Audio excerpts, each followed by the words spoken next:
Bandung. So thank you for this opportunity to interviewing you.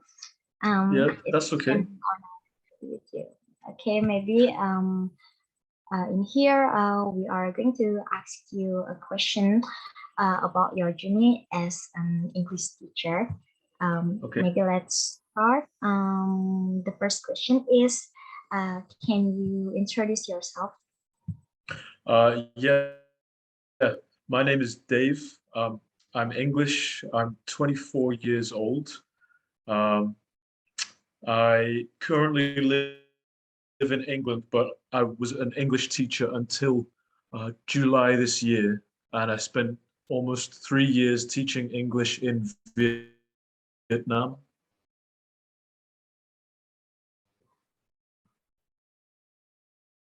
You're Can you? on, yeah, you're Okay, on mute. Yeah.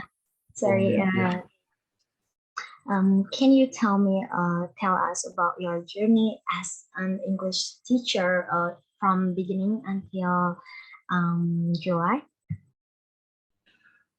Can you say again? Sorry, the last bit. Okay, I'm sorry for the bad connection. That's okay. Okay, can you tell us about your journey as an English teacher from beginning until you retire? Yeah, sure. So I moved to Vietnam in October 2019, and I took a training course for 1 month.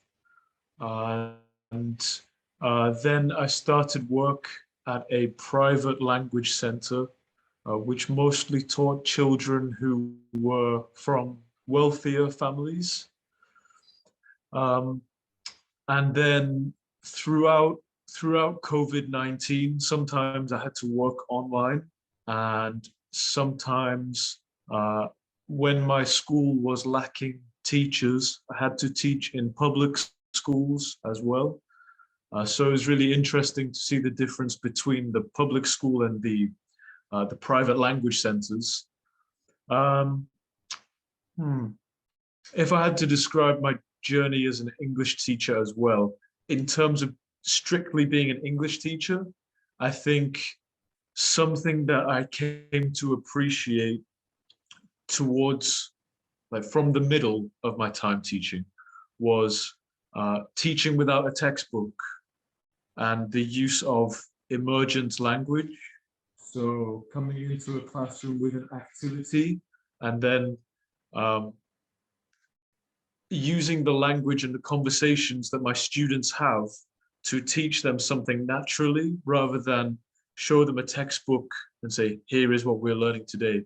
So I think embracing and being open to uh, what comes from within the classroom and your students rather than just always telling them this is what we're studying.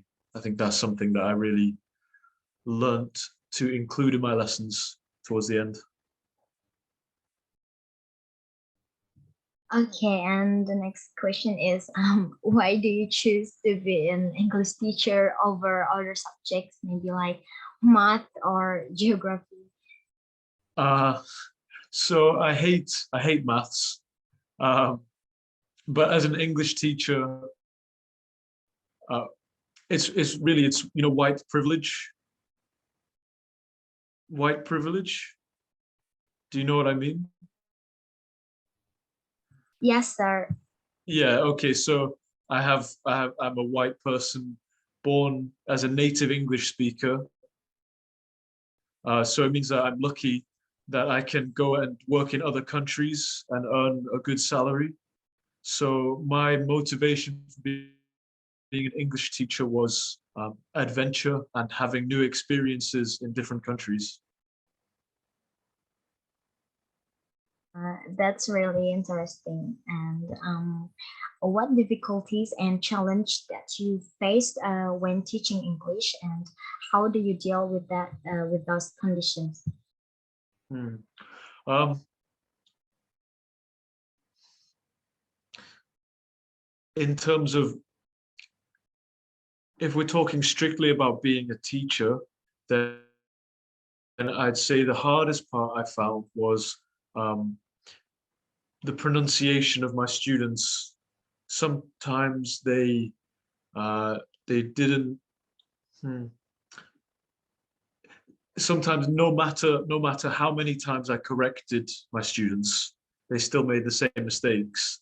And I'd say the hardest part is being patient. And sometimes sometimes I lost my patience. Um, but I think most of the time I kept it. So I would say pronunciation, remaining patient, and I guess another difficult thing that I found was some of my students had problems like speech impediments.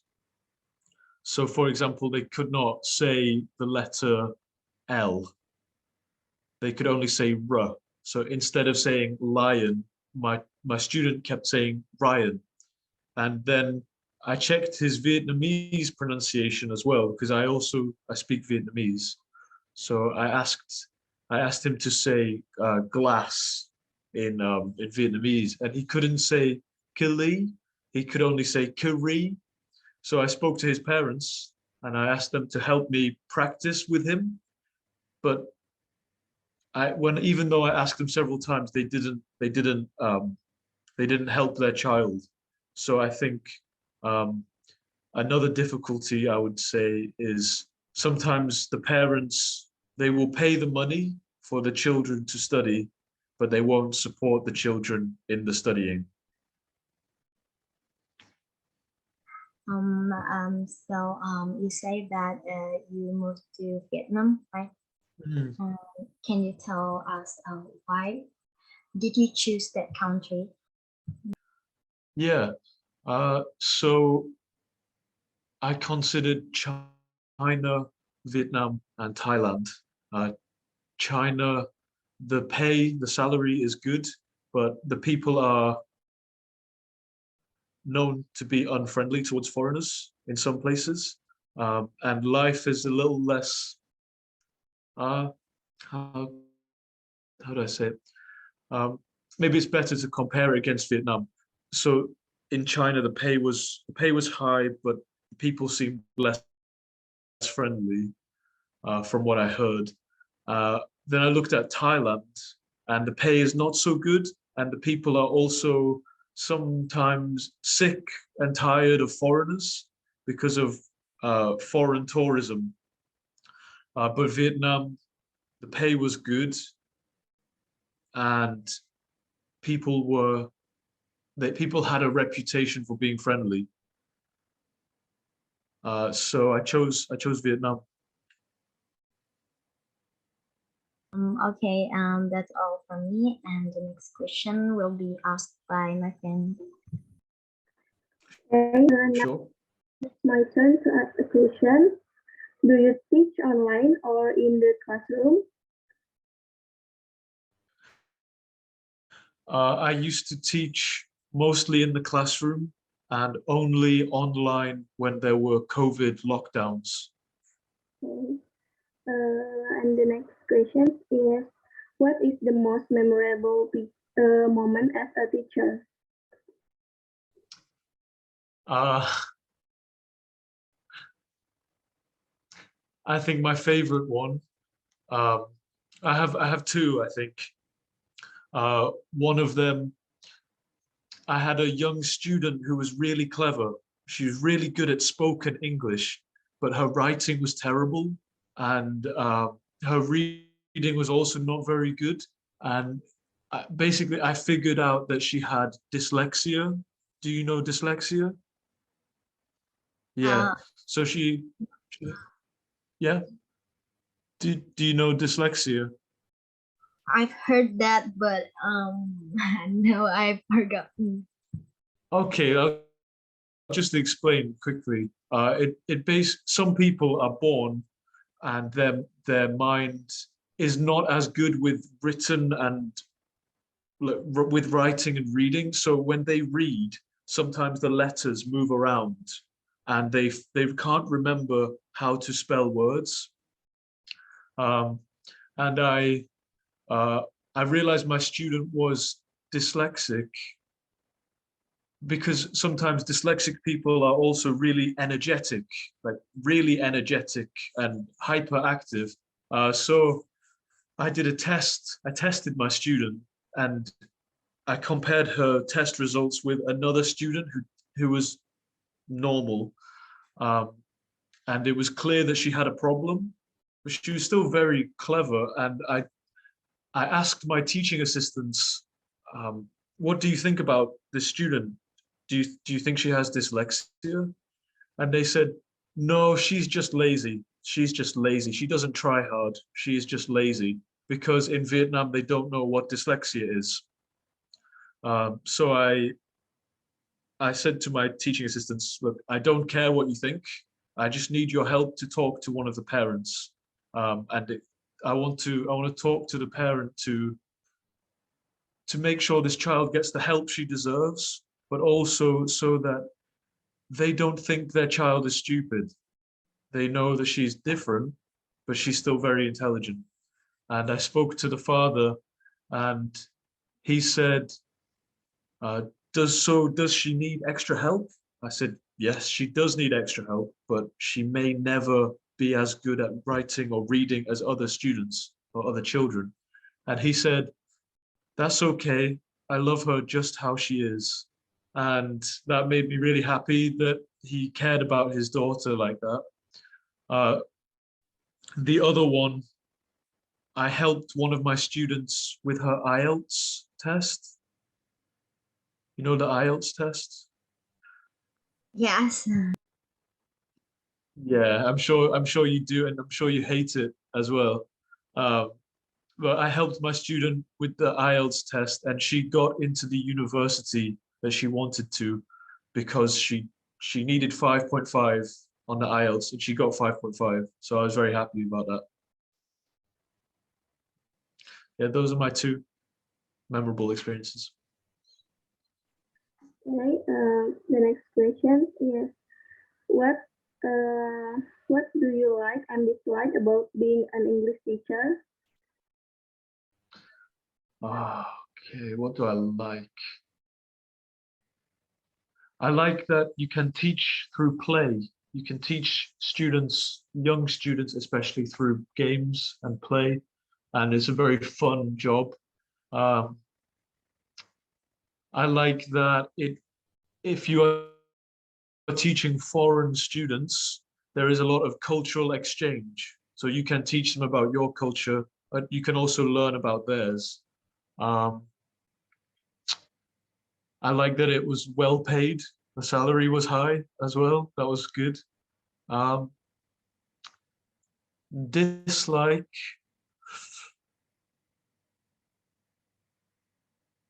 I can't think of anything that I disliked about it.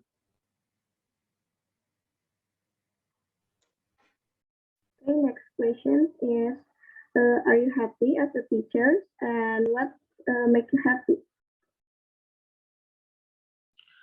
So that is that two questions. Like, what makes me happy as a teacher? Okay. Um, what makes me happy as a teacher is when my students try hard and I can see their progress. So I'm working hard to teach them, but they're working hard to learn as well. That makes me happy.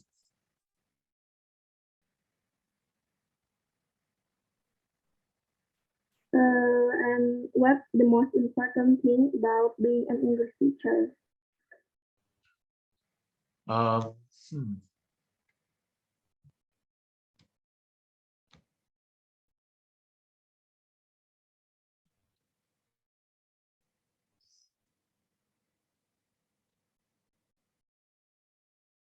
I think there are a few things. It's hard to say just one. Um, I would say first and foremost, the most important thing is to respect your students and treat them as people and not, they are your equals. You are teaching them something, but you are not better than them, um, and you're not more powerful than them. The second thing is to be patient and I guess the third thing is, I think that one of the most important things a teacher can do is be willing to say, I don't know. I don't know, but I will find out and I will tell you next lesson. I think that's one of the most important things. Okay, and it's the last question. Can you give us advice on how to be an English teacher? Hmm.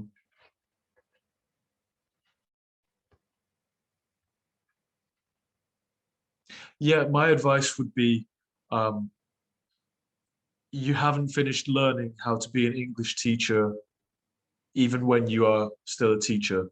Like you can always learn more and new ways of teaching and new activities. So don't, I guess what I'm trying to say is always look to improve. Always think about how you can improve as a teacher.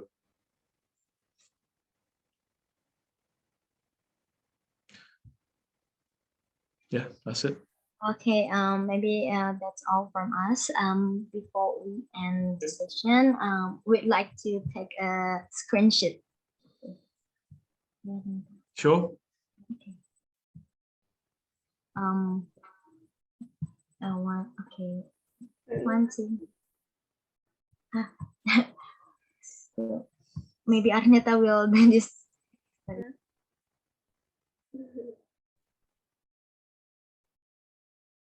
One more.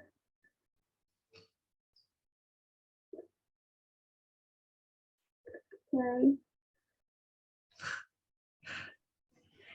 Okay, that's all from us. Okay. Sorry for disturbing your time and Oh time. no, not at all. It's good to help people. Yeah, thank you so much for helping us and sharing about your journey as an English And teacher.